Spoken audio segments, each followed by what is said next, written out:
তার মাসে দিছে।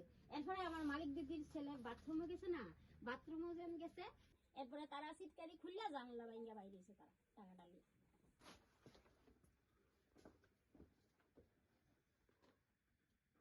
এরপরে গেছি পা বাদ দিতে।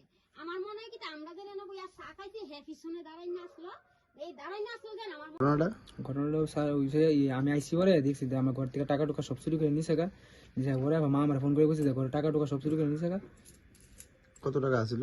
1,10,000 টাকার মতো আসছিল। মা কিছু জমাইছে, আমি কিছু জমাইছি। মানে কিসের লেগে রাখছিল টাকাটা? তো আমরা বাড়ির কাজের লিগা। প্রথম কে দেখছে আয়া চুরি প্রথম হইছে? মা দেখছে।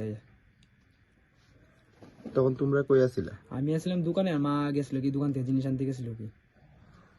দোকান থেকে আয়া দেখছে কিভাবে আইসে চোরটা? কি তোমরা কোনো দেখছো? পিছনে জানলা ভেঙে গেছে, পিছনে জানলা দিয়ে ভেঙে গেছে। কেমনে বুঝছো পিছনে জানলা দিয়ে আইছে? তো ভাঙা দেখছি দিকে। আচ্ছা, কোনখানে ছিল টাকাটা? গড্ডেসের ভিতরে। কোন জায়গা এটা? এটা হইলো অ্যালবার্ট ক্লাব আর এই ভাটিয়া বানাবো। তো তালা খুললা আয়া দেখছি সব আলমারি খুলা, সুকেস খুলা। এরপরে ছেলেরে ফোন করছি, ফোন কইরা কইছি সব দিকে খোলা রে। এরপরে টাং টুং সব খোলা, বিছনা টিছনা সব এলোমেলো হইয়া রইছে। এরপরে আমি মালিক দিদির মোবাইল দিয়ে আমি ফোন করছি। এরপরে হ্যাঁ আইসি, হ্যাঁ রান্নাঘরের দরজা দিয়ে ঢুকে আসলো খাটের নিচে। এরপরে রান্নাঘরের দরজা দিয়ে জানলা ভাঙ্গা বাইরেছে টাকা লই।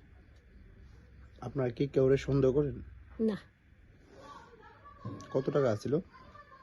1,10,000। একটু ছেলেও জমাইছে, আমিও জমাইছি। আপনারা কি পুলিশে জানাইছিলেন? না না, আপনি পুলিশে জানাইবেন নি? জান কি চান এখন? এই যে টাকাটা চুরি হইলো,